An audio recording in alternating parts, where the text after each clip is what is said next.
ഞാൻ പറയുന്നതിന് മുമ്പ് തന്നെ ദയവ് ചെയ്ത് നമ്മളെല്ലാവരും ഒരു കാര്യം ഓർക്കേണ്ടതുണ്ട്. ഇവരെ പോലുള്ള ഗവൺമെന്റ് ജോലിക്കാർക്ക് എന്തിനാണ് ഇത്ര പണക്കുതി, അധികാരമോഹം, മാത്രമല്ല അഹങ്കാരവും? നല്ല കാര്യങ്ങൾക്ക് വേണ്ടി ഗവൺമെന്റ് ചെലവഴിക്കുന്ന പണത്തെ കൊള്ളയടിക്കുന്നത് എന്തിനാ അവര്? ഒരാൾക്കാണോ ഈ കാശൊക്കെ? അല്ല, അവന്റെ കുടുംബത്തിന്, അവന്റെ സ്വന്തക്കാർക്ക്, അവന്റെ ബന്ധുക്കൾക്കും. കൊള്ളയടിച്ച കാശ് കൊണ്ടുള്ള ആഡംബര ജീവിതം, നിലവാരമുള്ള കല്യാണാലോചന, ജന്മദിന ആഘോഷങ്ങള്, അച്ഛന് അമേരിക്കയിൽ ചികിത്സ, അമ്മയ്ക്ക് 5-6 ബംഗ്ലാവ്, അനുജന് എസ്റ്റേറ്റ്, അനിയത്തിക്ക് സ്വർണ്ണ അരഞ്ഞാണം, ഭാര്യയുടെ അനിയത്തിക്ക് വീട്, അളിയനാണെങ്കിൽ ലോറിയും, web party, 5 star hotel, whisky ബോട്ടിലും, വ്യഭിചാരത്തിന് പെണ്ണുങ്ങളും. ഇതിനു വേണ്ടി കൈക്കൂലിയും വാങ്ങുന്നു. 10 പേരുടെ സന്തോഷത്തിന് വേണ്ടിയിട്ട് ലക്ഷക്കണക്കിന് പേരുടെ അവസരങ്ങൾ നിഷേധിക്കുന്ന സാമദ്രോഹികൾ രാഷ്ട്രീയക്കാരല്ല, ഈ നിൽക്കുന്ന അധികാരികളാണ്. ഇനി മുതൽ ഇങ്ങനെയുള്ള ക്രൂരതകൾ നടക്കാതിരിക്കാൻ വേണ്ടിയിട്ട് വരും കാലങ്ങളിൽ ഇനി വരുന്ന അധികാരികൾ മനസ്സുകൊണ്ട് പോലും തെറ്റ് ചെയ്യാതിരിക്കണമെങ്കിൽ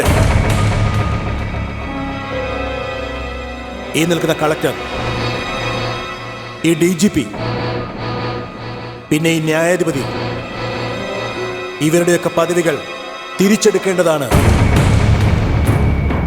പണം, ബംഗ്ലാവ്, സ്ഥലം, വാഹനങ്ങൾ, ഇവരുടെ പക്കലുള്ള എല്ലാ സ്വത്തുക്കളും കണ്ടുകെട്ടേണ്ടതുണ്ട്. ഈ നാട്ടിൽ നിന്ന് തന്നെ ഇവരെ എല്ലാവരെയും നാട് കടത്തിക്കൊണ്ട് ഇന്ത്യക്കാരായി വാഴാനുള്ള അർഹതയില്ലാത്തവരെന്ന് പറഞ്ഞുകൊണ്ട് ഇവരുടെ പൗരത്വം തന്നെ നിഷേധിക്കേണ്ടതായുണ്ട്.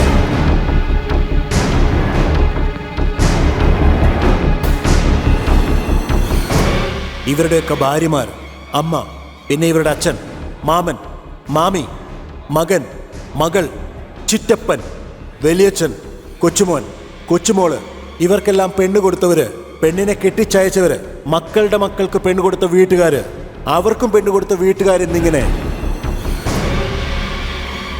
എന്നു തുടങ്ങിയ എല്ലാവരുടെയും പൗരത്വം ഒരുപോലെ നിഷേധിക്കപ്പെടേണ്ടതായുണ്ട്. കോഴപ്പണം കൊണ്ട് ഇവരുടെ മക്കൾ സമ്പാദിച്ച ഡിഗ്രികളും തിരിച്ചു കൊടുക്കേണ്ടതായുണ്ട്. ഇത് അധികാരവർഗത്തിന് തന്നെ ഒരു മുന്നറിയിപ്പാണ്. ഇതുടൻ തന്നെ ഒരു നിയമമായി കൊണ്ടുവരേണ്ടതുണ്ട്. ഈ ശിക്ഷ എല്ലാവർക്കും ഒരുപോലെ ബാധകമായി നിലവിൽ വരേണ്ടതുണ്ട്. The citizenship of all the accused and relatives should be cancelled immediately without mercy.